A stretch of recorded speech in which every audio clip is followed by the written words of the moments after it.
Yeah, something sure is happening here, and what it is ain't exactly clear.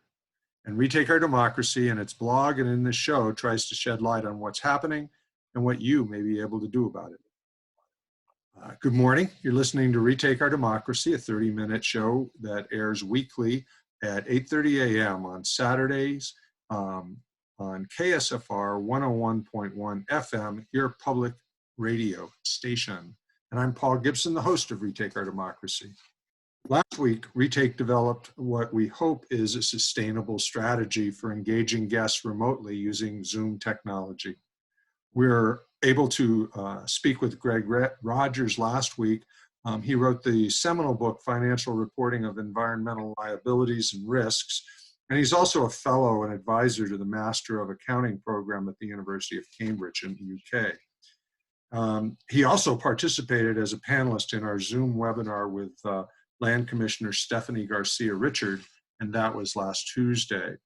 The week prior, we spoke with Janine Yazzie and Kim Smith, two of the leaders of the grassroots efforts to counter the dramatically spreading coronavirus in Navajo and Hopi nations.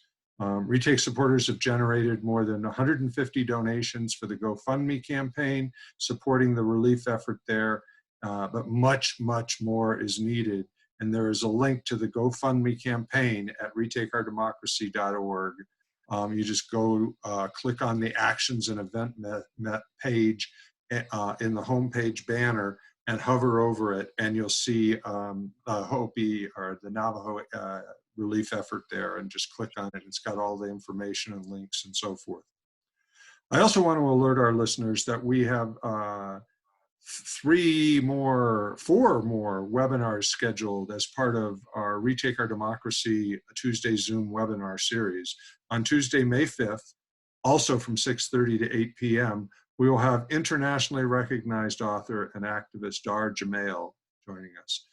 Dar is the author of The End of Ice, has been named one of the 10 best science books of 2019 by the Smithsonian, and is a finalist for the 2020 Penn E.O. Wilson Literary Science Writing Award for exemplary literary excellence. And joining Dar, we will have environmental author and activist Greg Rogers, who I referenced earlier as the guest on last week's show. Greg and I will be discussing Dar's most recent article from Truthout, Could the COVID-19 Destroy the Fracking Industry as We Know It? The article analyzed the precipitous drop in oil prices and the impact of that price collapse on the state economy in New Mexico. Today, I have with me again via Zoom, Philip Shepard. Philip is recognized as an international authority on embodiment. His unique techniques have been developed to transform our disconnected experience of self and world, and are based on the vision articulated in his celebrated books, New Self, New World, published in 2010, and Radical Wholeness, published in 2017. He developed the practices of the Embodied Present Process, or TEPP, to help people reunite the thinking of the head with the deep present and calm intelligence of the body. Unlike the prevailing view of embodiment, which involves sitting in the head and listening to your body, Philip's approach helps you listen to the world through the body. What the body most deeply understands is that it belongs to the world. And I think we are in for a most interesting discussion. I was speaking with Philip before we got started here, and he was connecting this theory of his to his experience with Japanese No theater as a young adult. Only last Tuesday, Philip's recent COVID Is Us appeared as a guest blog for Retake Our Democracy. I highly recommend checking it out by going to retakeourdemocracy.org. You'll find it right there on the homepage. I'd also encourage you to visit Philip's site, as COVID Is Us is only one of many compelling and relevant writings that you can find there. And you can find more from Philip at philipshepard.com, and that's PHILIPSHEPHERD.com. So only one L in Philip, and otherwise how you'd expect it.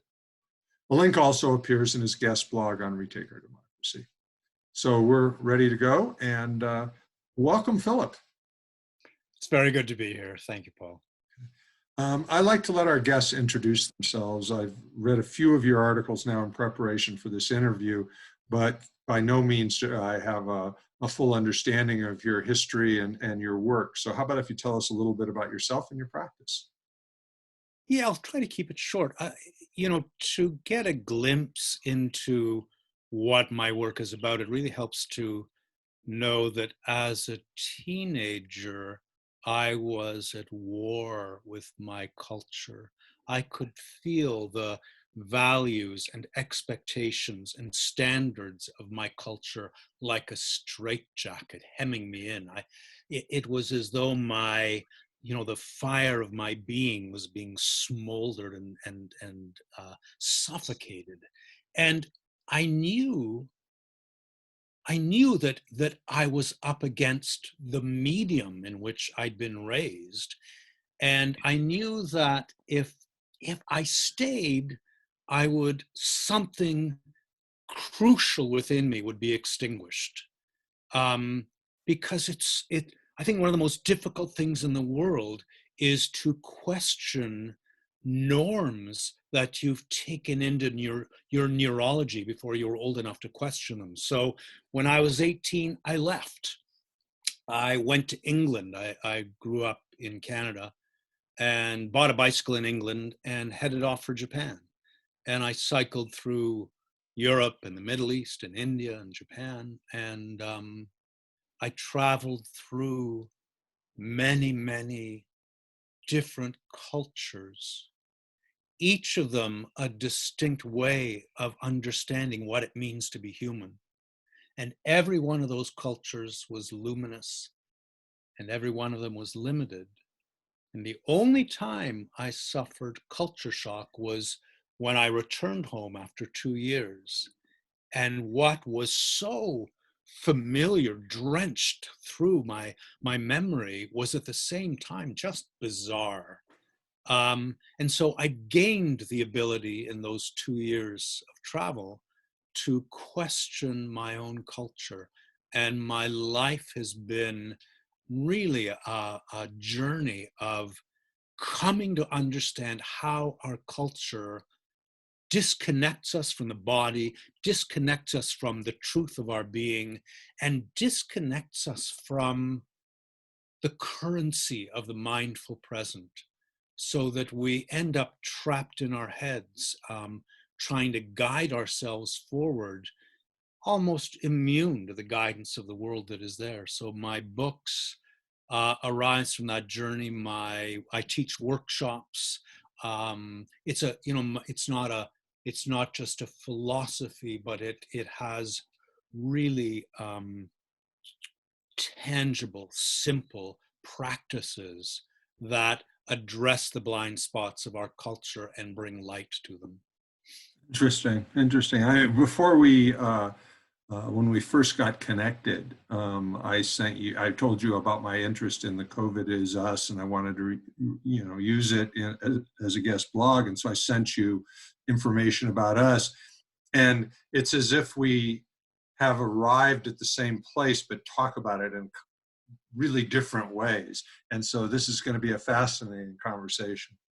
Um, Before we dive into your view of the world, though, and our relationship with it, I'd like to ask you a couple of questions relating to your living in Canada. You already said one thing, you lived there and you were going into culture shock probably about the same time I threw my shoe through the television camera, our TV in our living room in college, because when Nixon started bombing Cambodia.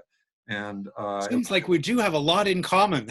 my head exploded, and I had almost come up to join you in Canada to escape the draft. But so we have some similar backgrounds and experiences. But before we dive into your view of the world, I'd like to ask you a couple questions about Canada. And when you sit at your computer and you read the news these days, I'm talking about you reading it. You must have some reaction when you see the leader of the U.S. behaving like a narcissistic sociopath. And when viewing this melodrama from the relative safety of Toronto, what are you thinking, and how do you think the political melodrama will play out here? Um, And you don't have to be polite. oh, that's what a relief. Um,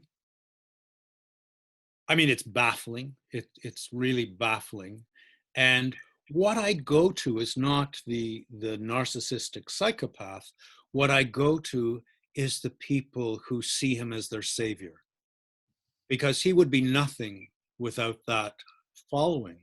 And there's a, what I see, if I don't have to be polite, what I see is uh, an ethos in America that lauds and protects fiercely certain individual rights, and has lost the equation that rights are balanced by responsibilities. Mm-hmm. And so there is this individualistic mentality that for me is identical to the mythological tyrant and his aspirations. So Joseph Campbell described or characterized the tyrant as the man of self-achieved independence. And that phrase is the American dream. Mm-hmm. Self-achieved independence, I mean, bring it on. That, the mansion up on the hill with the perimeter fence and the pool and the bowling alley and everything you need, and I'm independent from the world. I don't have to do my laundry or my dishes or cook my meals. That's the dream. To me, that's a nightmare, to be honest. But when you are hooked by this fantasy, and the tyrant has left all responsibility behind except to himself, and we have, the culture has glommed onto that. And so, you think of, I go back to Kennedy's words: ask not Mm-hmm. what your country can do for you, ask what you can do for your country. That, if a politician were to speak those words now, he'd be pilloried, except maybe in the context of COVID, because it's all about me. And worldwide, we've become self-absorbed, but I think America is the pinnacle of that self-absorption. And stand on your own 2 feet. And that's, that breeds an entitlement that leaves the vulnerable um, in a context that says, well, they're not good enough, they couldn't make it, they're dumb, they're lazy, they're whatever, without the beginning of a comprehension of how privileged you've been, within the context of our culture. And if you'd had to face, a fraction of the hardships that many of these people have grown up with, um, you might find some place for compassion. But taking responsibility for the vulnerable, I mean, I think that's the hallmark of a true civilization, is that it cares for the most vulnerable within it. And in America, that seems to translate as socialism, almost communism, and you're not gonna impose or corrode my rights because they should stand on their own 2 feet as I do. Sorry, bit of a tirade, but No, no, no, no. And I think it's interesting because now you see these protesters uh, against the COVID-19 saying, this is a free country, I can do what I want. And it's like, at what point do you feel any sense of responsibility for the people you're going to infect? And both my wife and I feel like we're reasonably compassionate people, but we've lost all empathy for those people. It's like, this kind of ignorance and selfishness, it's just mind-boggling. And that's and it's an entitlement that is sanctioned and encouraged by Trump. I mean, yes. that's the infection as I see it. And he understands the power of that flattery and is a master at it. Mm, that's good stuff. Tough situation for us. Oh gosh. Hopefully November. Um, Retake Our Democracy has written extensively about the need for the U.S. to adopt a Medicare for all health system, similar to that in place in Canada. And whenever we bring this up in a dialogue or whatever in a blog, someone will chime in with how, in Canada they have to wait months for surgery, they can't see a doctor, blah blah blah. Canadians I know have a different experience. And how does the Canadian health system work for you and your family? Um, just to say it, there are cases where people have had to wait months for surgery. Um, they're the exception rather than the rule. And it's a very different prospect in America where surgery isn't even an option because it would ruin your family financially. Uh, so I think there people glom onto the exceptions, Right. and and how does it work out for me and my family? I can't. I don't even think about it. I mean, you go to the hospital and they take care of you, and you don't think, my God, this could be ruining my life. Yeah. And the healthcare in Canada was started by a premier whose family was impoverished by the ill health of one of the family members, and in his bones he said this is wrong, and he really brought the first healthcare into Canada, and I'm happy to pay into it. And in paying, I mean, again, it's back to that thing. Well, why should I pay for someone else's health care? I'm going to take care of myself. I mean, there's that mentality that I sense in your magnificent country. And I, I want I don't want people to live in fear of needing care. And it came to a fore in the early days of COVID because people who felt they were symptomatic were wary of going to a doctor to find Right. out because they get a $2,000 bill as a result, and Right. so you know it corrodes the system from within. Yeah. Yeah. And as you said, it's endemic of the character of the American people, really, or what it has become in terms of its ethos and so forth. And it's, survive. It's pretty much survival of the fittest. Um, Yeah, and not necessarily of the fittest. It's really of the most privileged. yeah, and the strongest. Yes. Yes. Yes. That's more accurate. Right. That's good. Well, I didn't write it. Darwin did. So. I actually he didn't ever write that. What he was actually talking about, what he observed is that what survived was what was most able to harmonize with its environment. That's Mm, what survived. And the fittest, survival of the fittest, just as a side note, means nothing because you can't define fitness except retroactively. So fittest doesn't mean the biggest because it's not that the biggest animal survives. It's not that the strongest animals survive. So you say, well, these animals survived, so they were the fittest by definition. But then the definition means nothing because you're saying what survives will be the fittest, and we define what is the fittest by what has survived. It's utterly meaningless. right. Oh, well, interesting. So, time to shift gears and dig into why I was so captured by your recent piece, COVID is Us. And I think our listeners are getting a sense of why I was captured with your thinking. And so, after I'd read that and written about it, I went and also read your embodiment manifesto. So, let's start with the manifesto.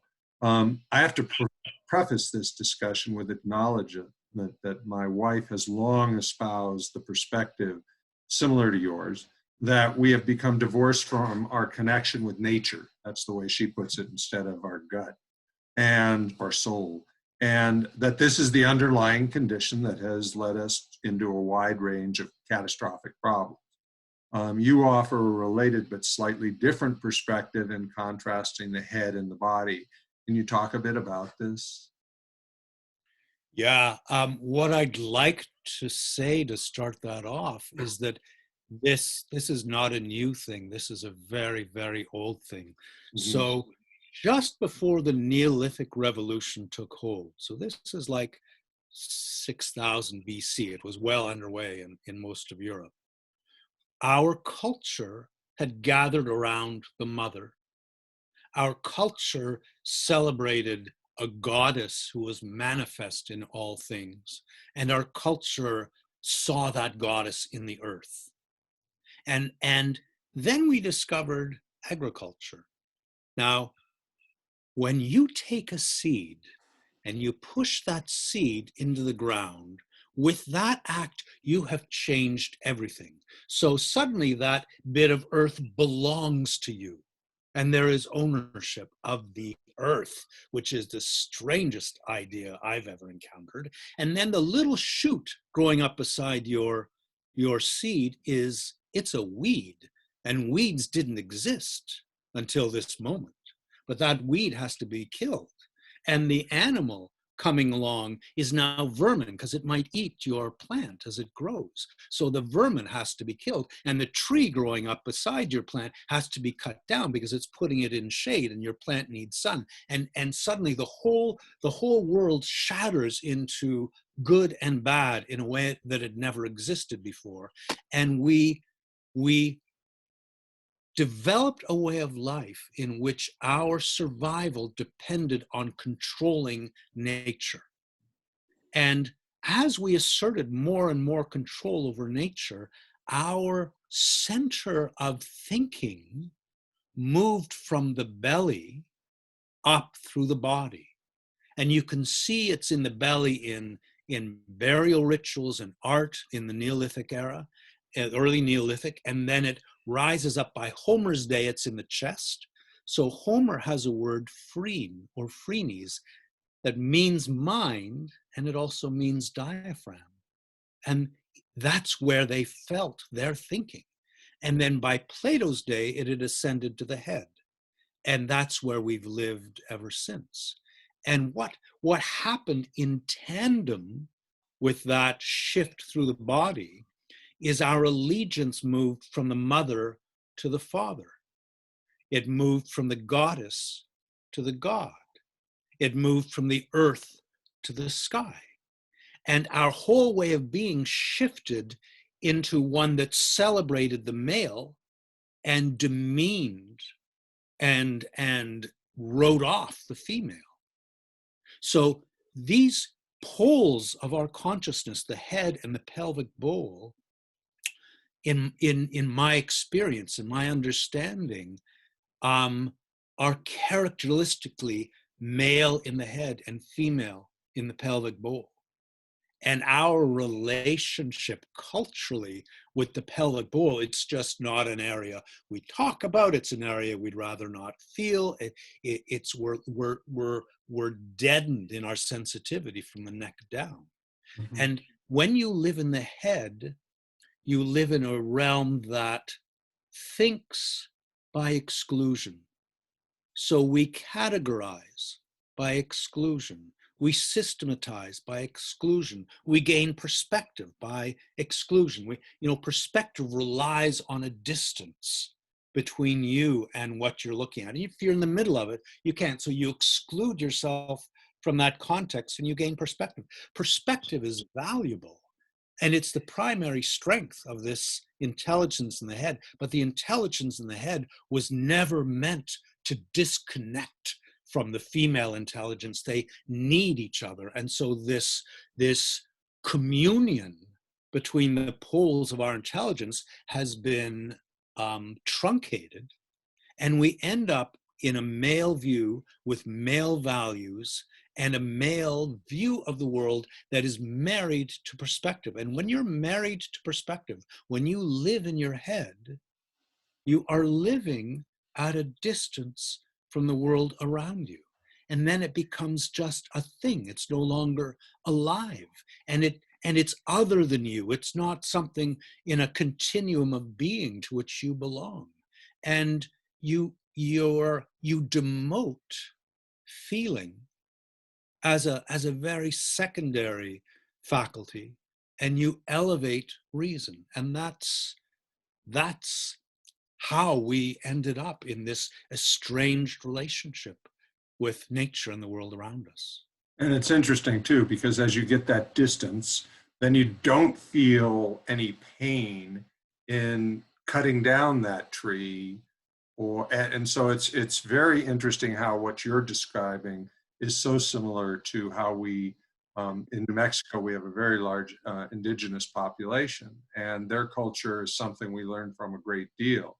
And it has a lot of resonance with what you're saying. So I have to take a break here, and I want to remind our listeners, I'm supposed to have done this 10 minutes ago, that it is in times like these that KSFR is more important than ever. It offers timely news and alerts and a wide range of programming to keep you sane while you're holed up at home. So for those of you who can afford it, please consider making a contribution and think of it as your ticket for admission to a wealth of welcoming programming. Just go to KSFR, click on the donate button, and off you go.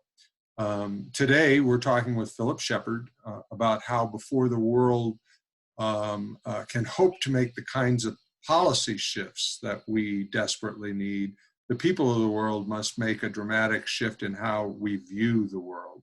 And that's what we've been talking about here in terms of getting a little bit more out of our heads and into our bellies. And so I'm going to ask Philip one more question, and then we're going to cut and go to the podcast. So you'll want to listen in on Monday when it winds up being published on the ksfr.org website.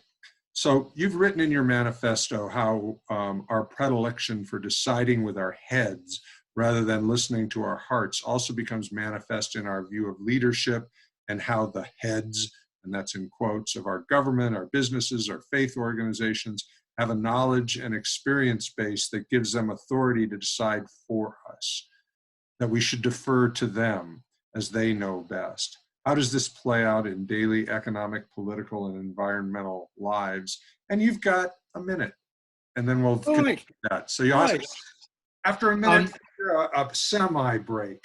You know. Yeah. So when you personally live in a way that overrides the body's intelligence and gives authority to your head, you are guided by idea rather than the teeming present around you. You don't feel the present. You can't feel its guidance, so you can only move forward by idea. And when you're used to having that subservient relationship of your being, of your body to idea, then you're going to be vulnerable to other ideas that are similarly disembodied. And all of our, the leader of every organization, of every hierarchy in our culture is the head of that organization. And capitalism comes from a Latin word that means head. And chief executive officer, chief, comes from a Latin word that means head. And the captain of a football team, captain, comes from a Latin word that means head. All we understand is that the head should be in charge. And then we put others, the ideas of others, the heads of our organizations, in charge of our lives. Well, that's a good place to break. This is Paul Gibson with Retake Our Democracy. We'll be back next week.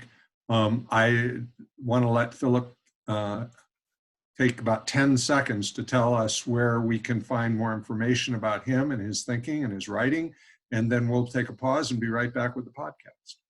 Yeah, there's the website philipshepard.com, which you mentioned earlier. There's another website, tep.life, TEPP.life, and that has practical courses that people can do for themselves to come back to the body's intelligence. Okay, and we'll talk more about that on the podcast. So check us out on Monday morning, ksfr.org.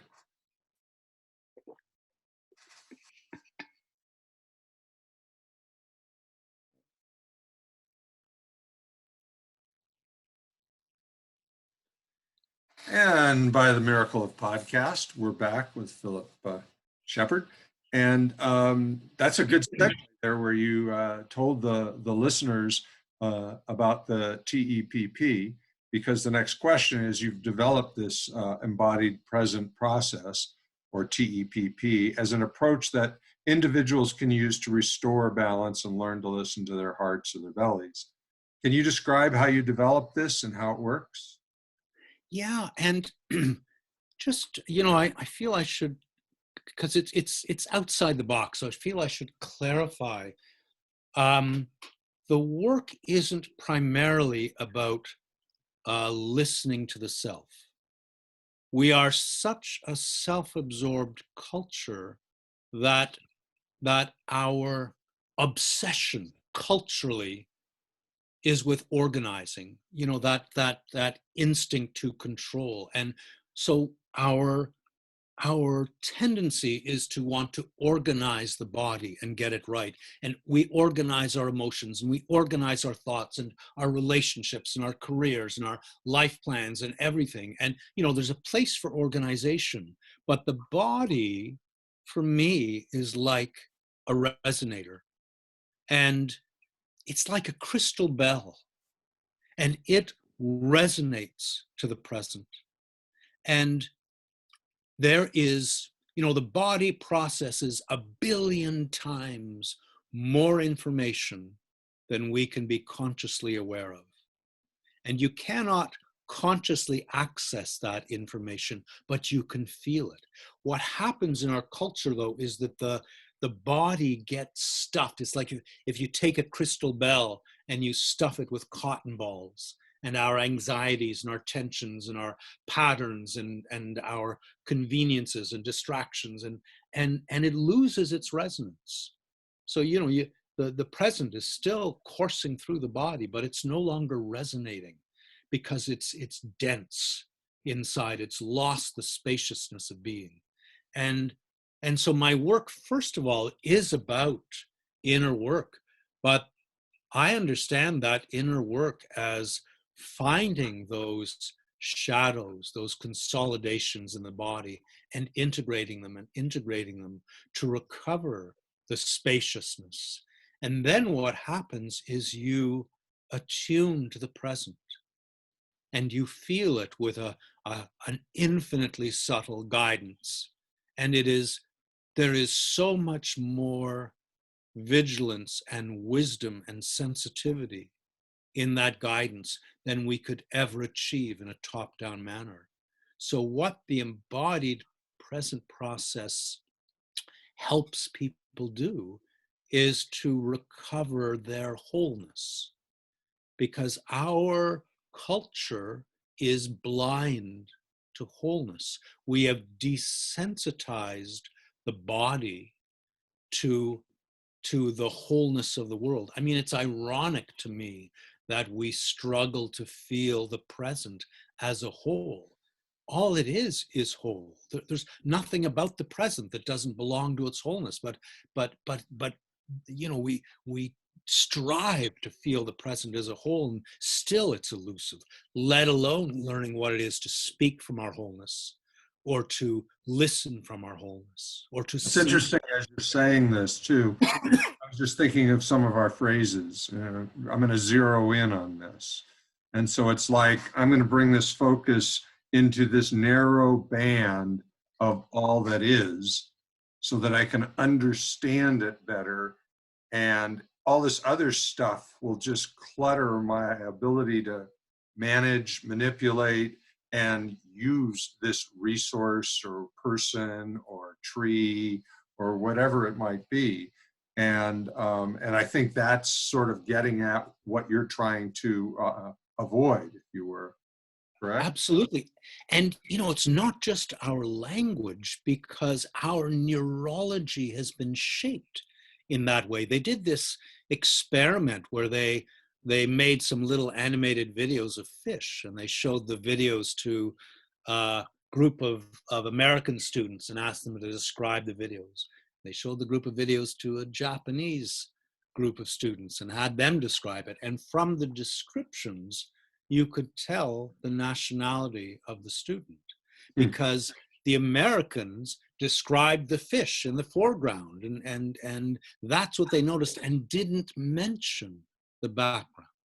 And the Japanese said, well, it's an underwater scene and it looks like a pond and there's gravel on the bottom and some weeds in the back, and they're contextualizing it.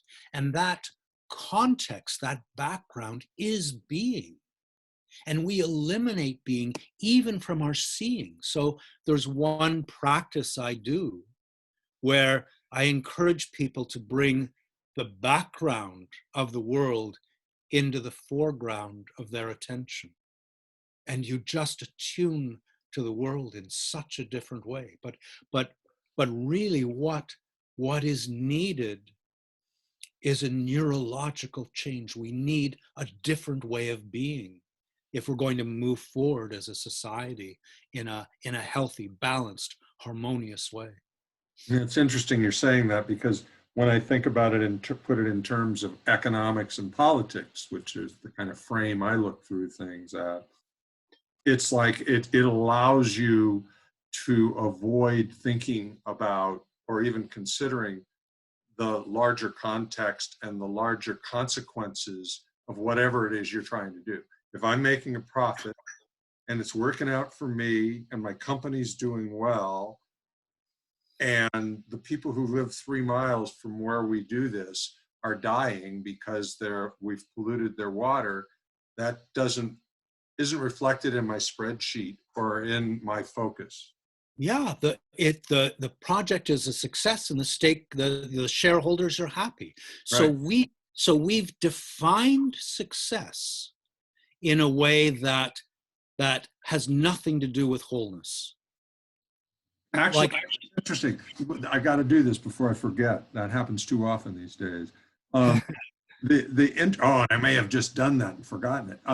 The interesting thing is that, and it has escaped me.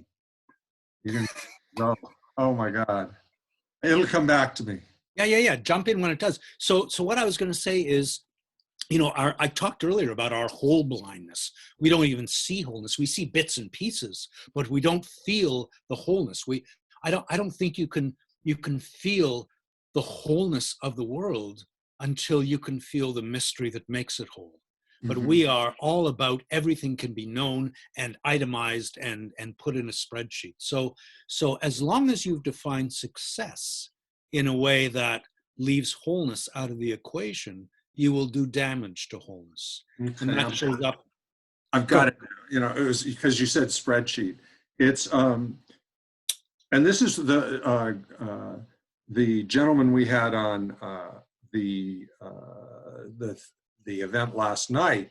Um, uh, he talks about economics and accounting of the gas and oil industry, and the only way they can profit is by not considering the costs that they will incur when they're done taking advantage of the earth.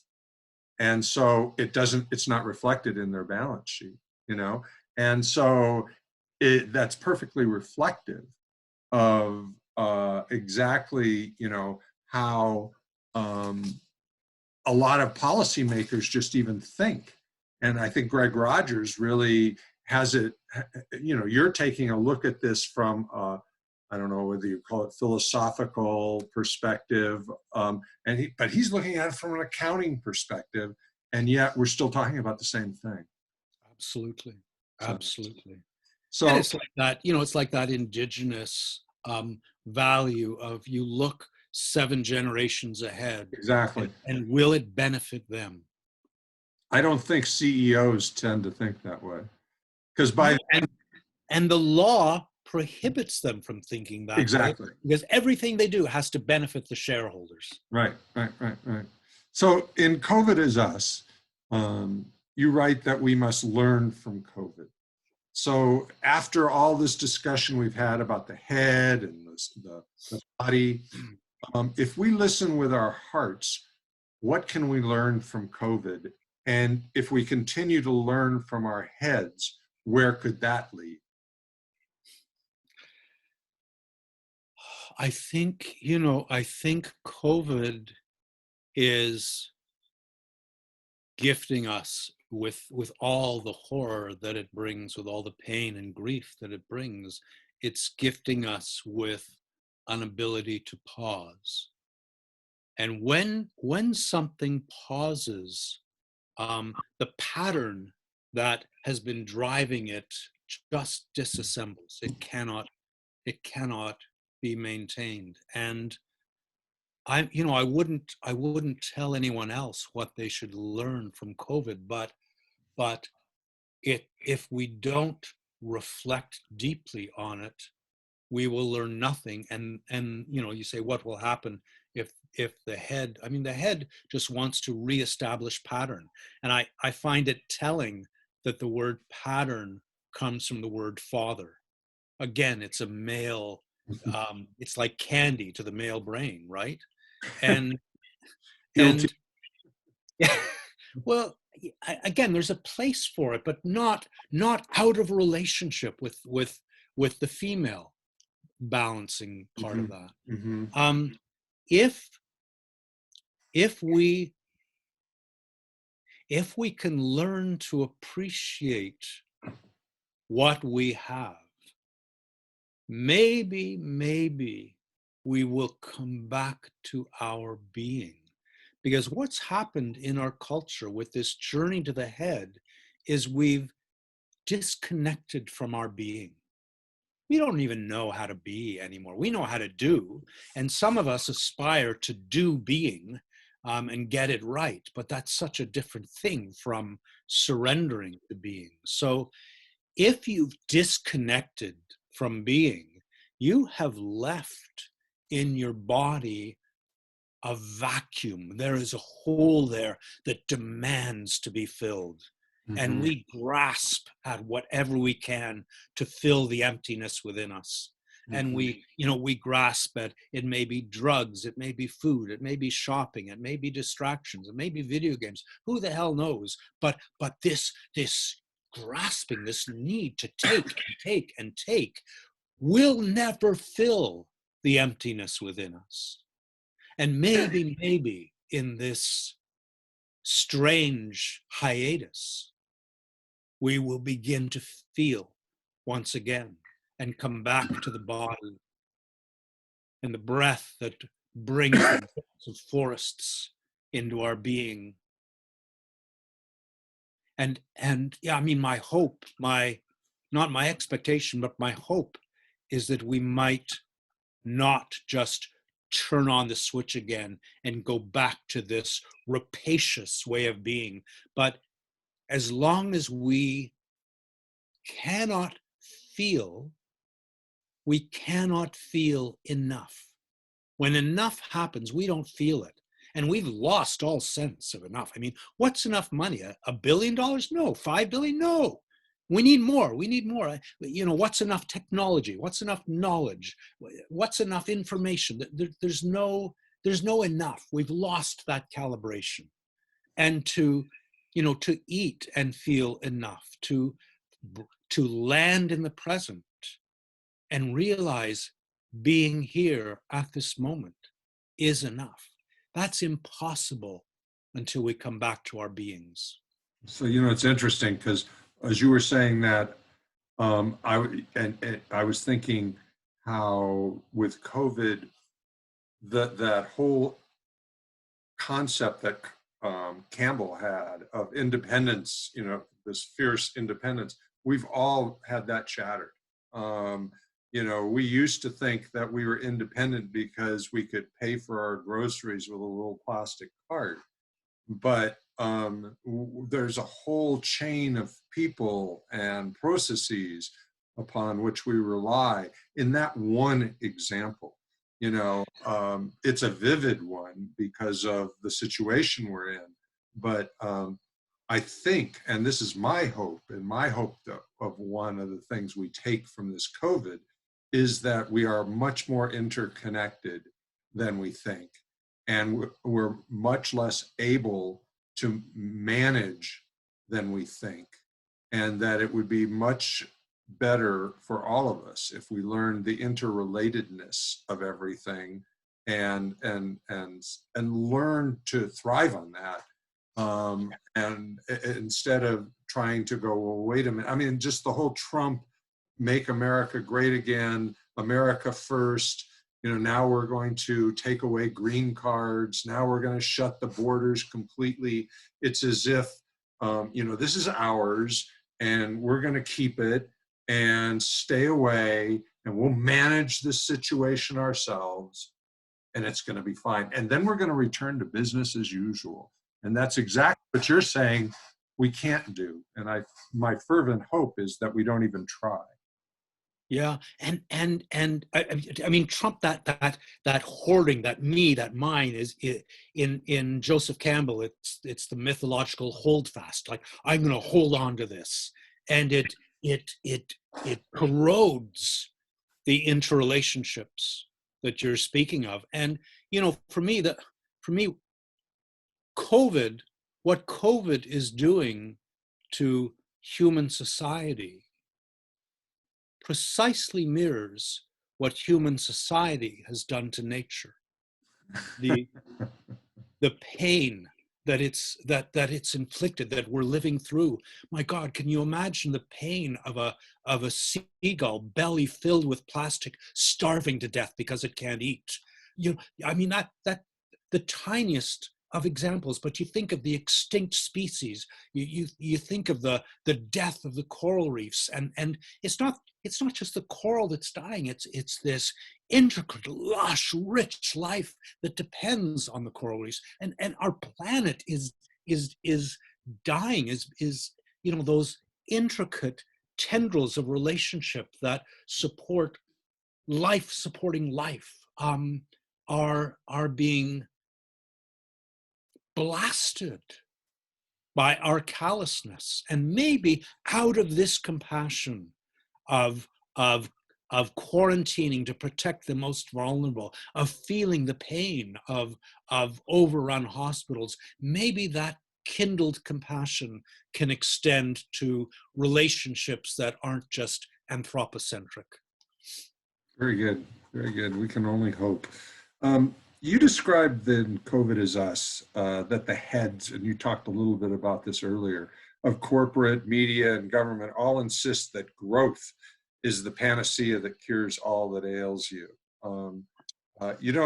You clearly don't see it that way. I think you'd be amused that, the emphasis in America of consumption and more stuff, you said nothing, we never reach enough. As part of the blog that where I posted your COVID is Us, I included a video of George Carlin talking about stuff, and it seemed to be a nice counterpoint or a nice segue at the end, at least make people laugh. But how do these heads of our society seduce us into buying into this capitalist insistence on buy more, work more, less, rest less, all of that? They're seduced as much as we are. Hmm. I mean, it's not, they're utterly seduced and entitled in that seduction. And so we've got, it's systemic. It's not we are being made to shop because those in charge are inflicting certain, it's a whole system. So look at the way we educate our children, and we just take it for granted. Your kids go to school. Well, school is designed to inflict a wound in each of us that separates our thinking from our being. As a child, as a 5-year-old, you're sat in this chair at this desk, and you're told to suppress the body's energy. Well, to suppress the body's energy is identical to suppressing the body's intelligence. And if you don't suppress it, you're going to get in trouble. And you're sent to the office, right? So you suppress that. And then on the same hand, the head of the classroom, the teacher, encourages you to fill your head with the right information. And if you do, you're successful and you will excel and you're praised. And so we learn. I mean, it's this bizarre thing that we learn that we can think more clearly if we segregate this portion of our intelligence in the head from the noise that goes on below the neck.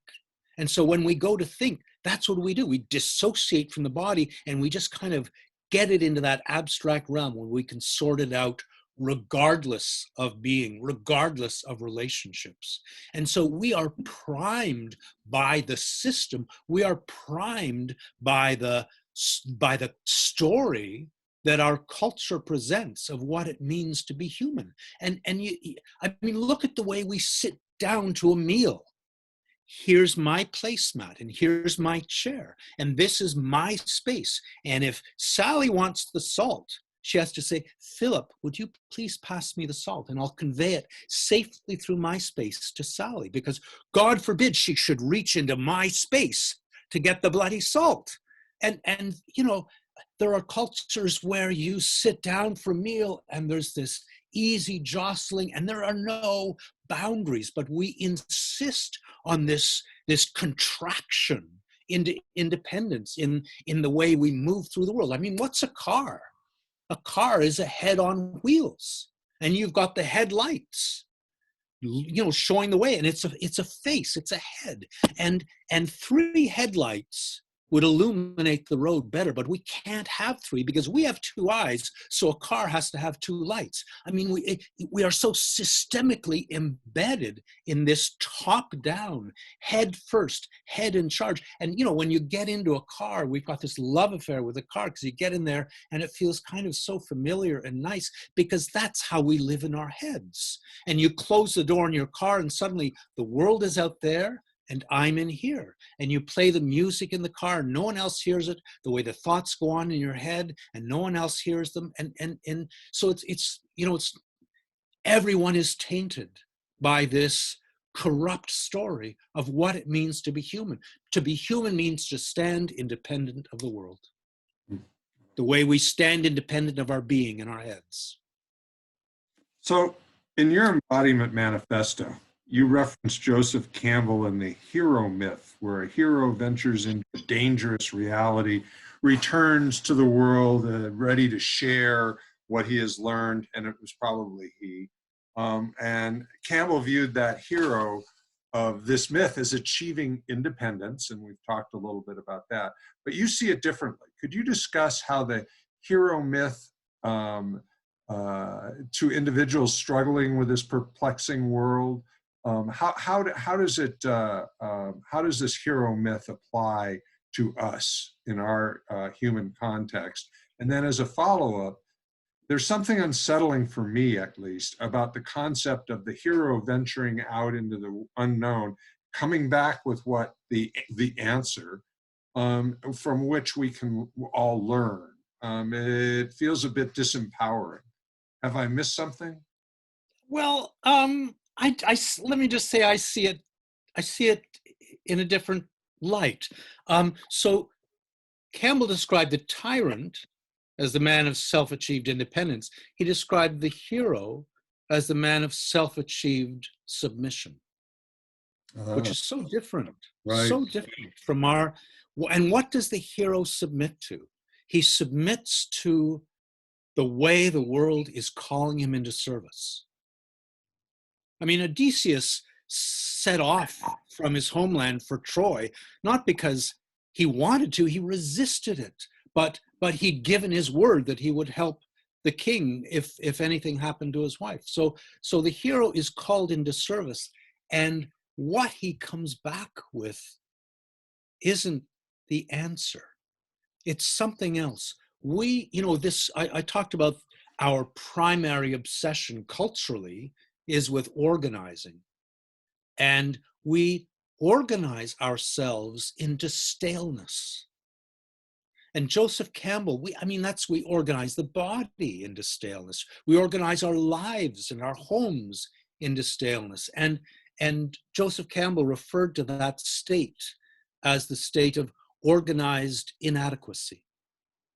And what the hero comes back with is a new perspective, a gift of seeing things differently that will reanimate that stale culture into new life.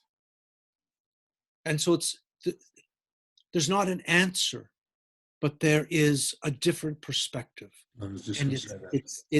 it's the gift of in the same way that when I came back from Japan, I as a teenager, I had learned from them that there is an intelligence in the belly called hara. And hara is where the Japanese return to come in contact with their deepest truth and their profoundest understanding. No one in my culture was talking about this, so it's not an answer, but it's an invaluable perspective. Yeah, okay. So thank you for the correction there. Admittedly, I'm only beginning to become familiar with your work, but I didn't see if you have expressed views on how this kind of personal transformation or reconnection with the Hara, um, uh, and on learning to look more within and use your heart more than your head. How does that translate into a successful social change movement? You've made a couple of comments during this interview about how we are obsessed with organizing. And of course, social change movements are about organizing on some level. So how does this TEPP and your embodiment manifesto play in a world of where you're trying to seek power and or influence and create change? Okay, three things. One is I don't think the change can ever happen successfully in a top-down manner.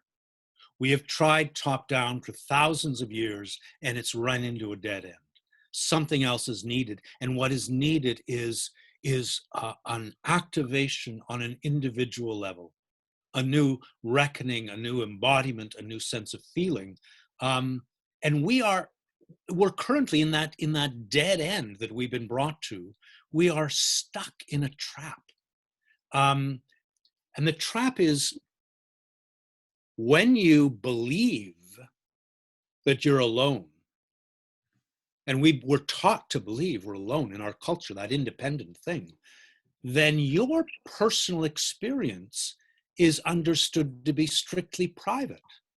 Mhm. Well, the reality is everything you experience ripples into the world. But you believe that what I'm feeling now is my private experience. And then your number one job in life is to organize that experience, to make it successful, to get it right, to make it feel good. So now what you've done is you've taken the spotlight of your attention and you've turned it off the world and onto yourself. And you are now in a divided state. There's the supervisor trying to organize the rest of you. And in that divided state, we are mired in self-consciousness. One part of us is conscious of the other part. So our primary relationship in the whole of our lives is the relationship between the divided parts of ourselves. That's what we spend our time negotiating and organizing and working out. Meanwhile, there's the whole of the world to come into relationship with. But no, we're too busy organizing ourselves. That's the canker of our self-absorption. And nature, to come back to our true human nature is to become consonant with nature itself. And when you look at nature, there are three things that stand out for me anyway, that nature loves. And nature loves change. Never the same twice. It never arrives and says, I've made it. No, it's moving on. It's moving on. And nature loves diversity. It's not gonna decide what a tulip is and replicate it. Every tulip is a new creation, and every tulip tells the story of the breezes and the sun and the bugs and the minerals in the earth. Nature is at play, making more and more diversity. And the third thing nature loves is service.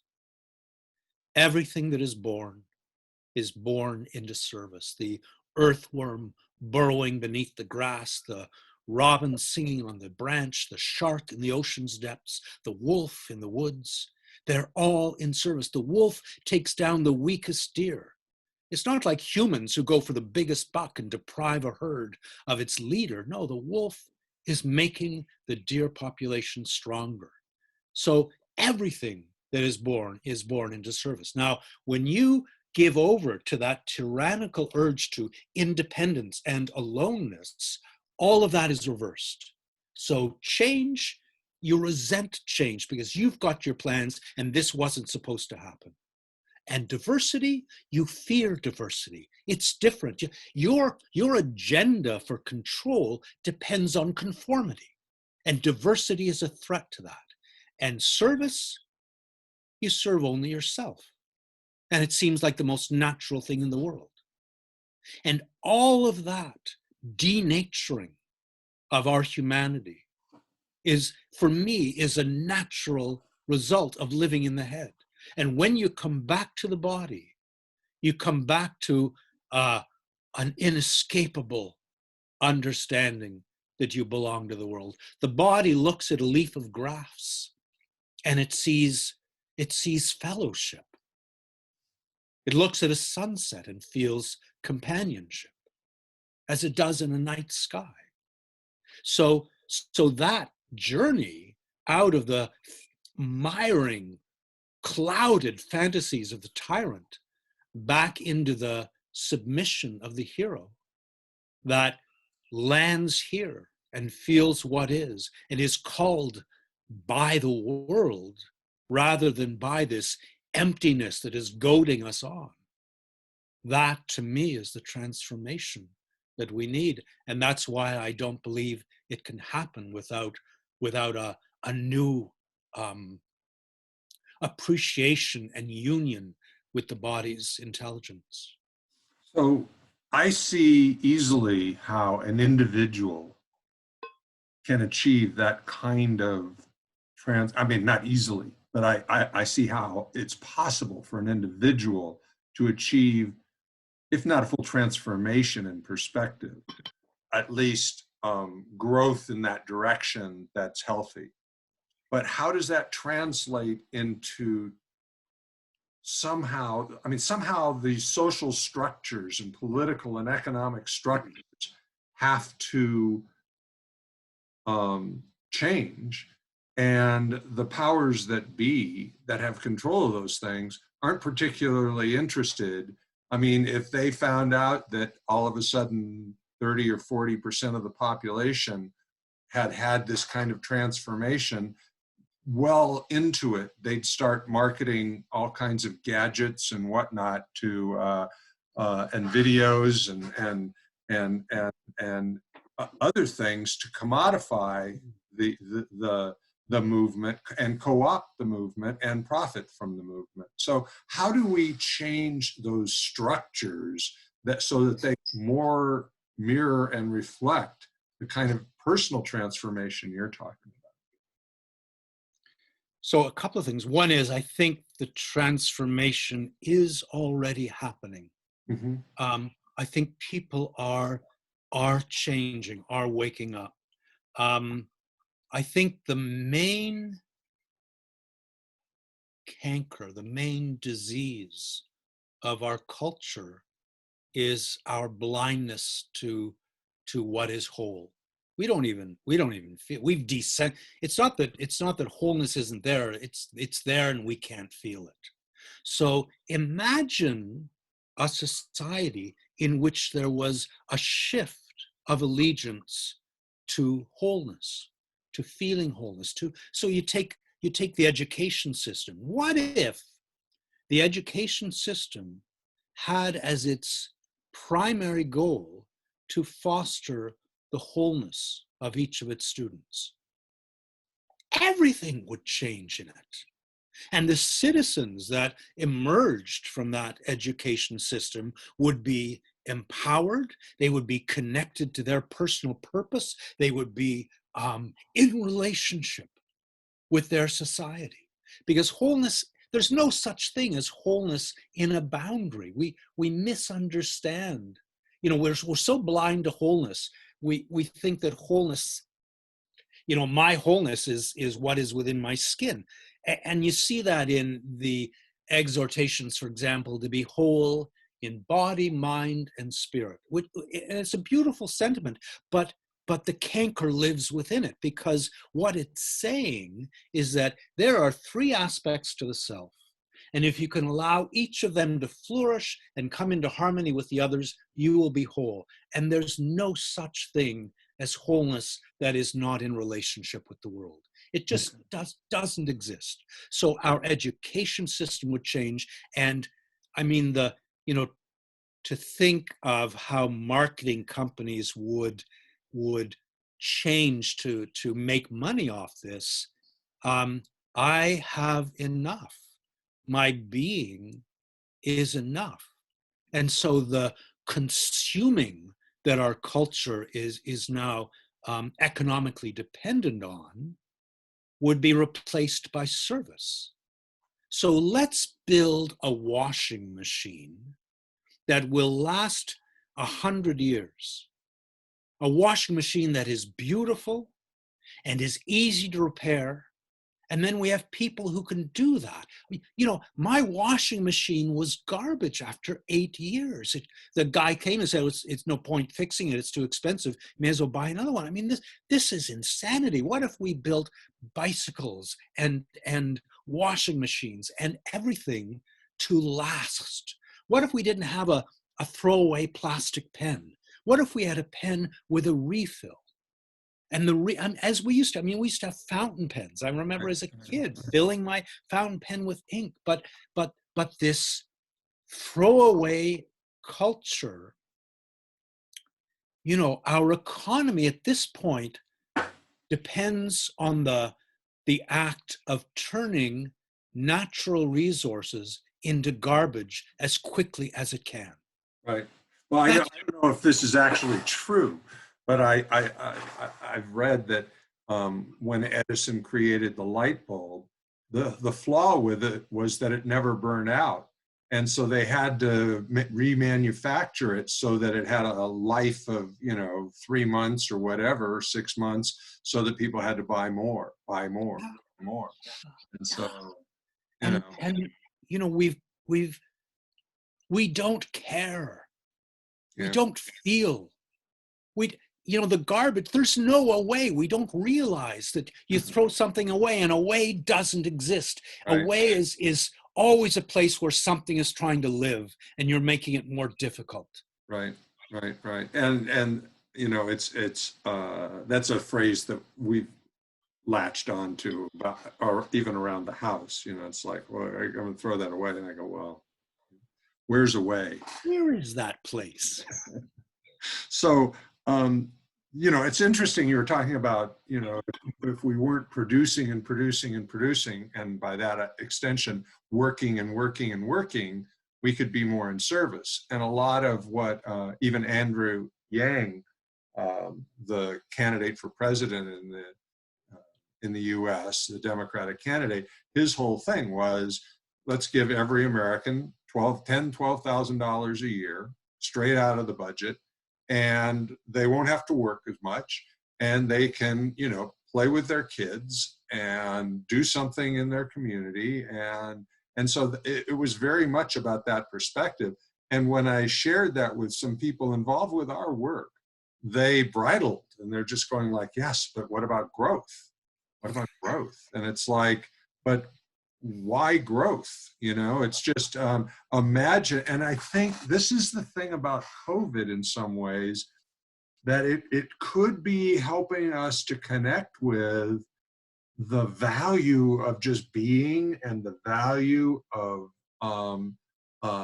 just being part of a community where you're not so self-absorbed with your own acquisitions, toys, and patterns of behavior. You know, everything's been disrupted. Yeah. So, And we have lost the commons. We yes, have lost that shared space, that gathering space, it's that, been privatized. yeah, everything. So everyone has to own their own lawnmower, and you know, the there is like I'm very fortunate. I live in a small community on an island, and and because, you know, it's a car-free community, and so it's so funny. You take the car out of the equation, and you can only get here by boat, and you know, meet your neighbor on the boat, and you catch up, and then you're carrying your groceries home, and another neighbor says, "Can I help you with those?" And you catch up, and someone's out weeding the garden, and you pause and you talk to them. None of this happens when we're driving into our garage in the car. And so, you know, we've systemically set up a system that shatters community. And how Oh, to wait a minute, I have break. to ask you something. I have to ask you something. Is the island you live on the one that Pence showed up at with like an entourage of cars and for his SUVs for security and stuff? And he goes, nobody tells me I can't have my car. You know, Where? it was an island in Canada where oh, maybe it wasn't in Canada, maybe it was in Michigan. It's up in the Great Lakes Yeah, yeah, where they, yeah. and he just came and said, no, no, no, we need this. And it was the first time a car had been on that island. And the people there were just going like, are you aware of what you are doing? And this is one of the central themes that Retake talks about, is the hubris of you go somewhere else and you bring your world and your reality with you and expect others to behave and comport and adapt to what you feel comfortable with. And it's Yeah. perfect. I mean, we laud arrogance, and the opposite of arrogance is humility. And humility and human and humus share the same etymological root. Mm-hmm. Without our humility, we have diminished our humanity And been guided by hubris. and been guided by hubris, and Yeah. we live in our heads. So I've got to do two more questions because they're great questions, but we're going like the world's longest Retake Our Democracy blog. Uh, uh, but this is great. One of the premises of Retake Our Democracy is that capitalist system is not suited to ever enabling a just distribution of resources to address the wealth gap, and for all the reasons we've discussed, is not ideally suited to making prudent long-term investments needed to prepare for climate crisis, future pandemics, or other nearly certain catastrophic events. And so Retake's position has always been that we really need to have a complete system change. And your perspective is this personal change, but how would you see a society, and you've already talked a little bit about education as being very different in this more whole world. How would you see the systems of our existence, our political and economic systems? What would they look like in this transformed reality? I mean, I feel a real tension between capitalism and democracy. Um, at this point, it's an injurious tension because those with money support the politicians who come into power who owe favors and blah blah blah. It's antithetical to the democratic spirit. So either capitalism has to disarm the corporate lobbies. And is it ever going to do? I mean, why would the politicians who ran their campaigns with this money then go and I mean, so it's self-perpetuating. So some either capitalism has to collapse against its own hubris. It's posited on eternal growth on a finite planet. This is a recipe Does this for make sense? yeah. It's a recipe for extinction. Right. Um, or there's a grassroots um, the injustice of what has happened to our democracy ignites a grassroots waking up that cares for everyone, excludes no one, doesn't see an enemy, but sees a mistake. Um, and Wow. I don't know how that pans out, but I know that um, we cannot allow the the exploitation of the world and the poor and the resources by a few for personal gain that like our capitalistic system itself wants to grow and grow and grow like a cancer. Hmm. Eventually the host is going to die. Okay. Well, last question. When you look beyond COVID, are you optimistic? And if so, why? I think there's a difference between being optimistic and having hope. If I could make that distinction, I don't feel sunny optimistic about the future. I have hope. Um, it's a hope that has doubts, as hope often does, but eventually, what will it take to wake up to the fact that we don't stand alone? What will it take to effect that heroic submission to our humanity, to our shared existence, to the commonwealth of every tree and every blade of grass?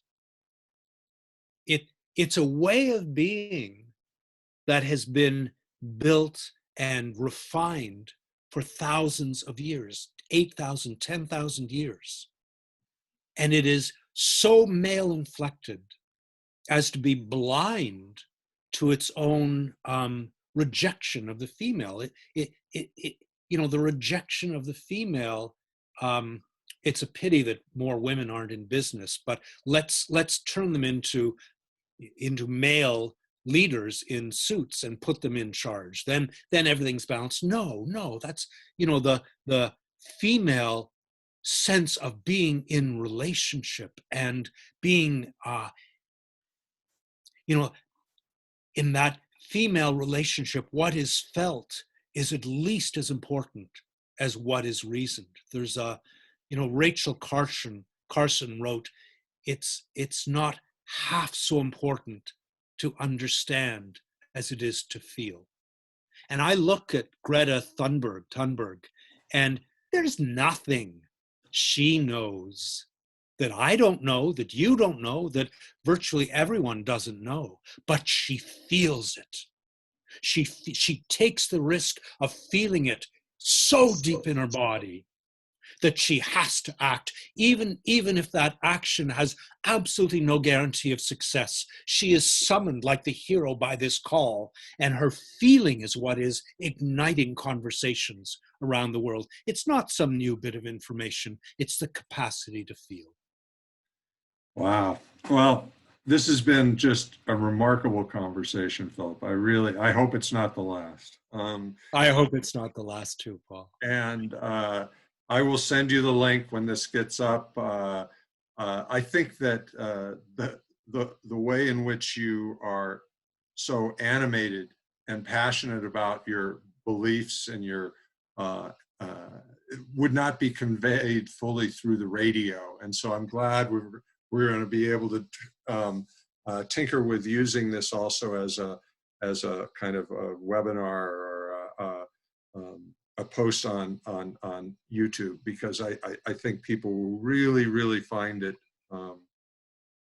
instructive and helpful and helpful. It's very tough times we're in right now. I have to ask you this. This isn't a big, long question. It just, when you were talking about hope, my wife just finished reading Active Hope by Joanna Macy, and I'm wondering if you're Mm. familiar with her work. I know her work, but I don't know that book. I Okay, mean, well, she's fabulous. The other author on hope I really respect is Andrew Harvey. I don't know okay. if you know of him, but he No, wrote a no, wrote no. a book just called Hope. Okay. Um, Fabulous, wonderful Well, book. we will stay in communication. At least I will try, and I hope you do too, because this has been a very, very pleasant and hopeful conversation. Mm. And I hope that our listeners and our viewers enjoy it as much as I did. So thank you very much, and enjoy the rest of your evening. And thank you. Yeah, thank you. And I just want to say, Paul, I so honor your mission and your calling and the way you're moving forward with it. It just feels luminous. So thank you for that. Okay, thank you very much, and we'll be in touch. All the best.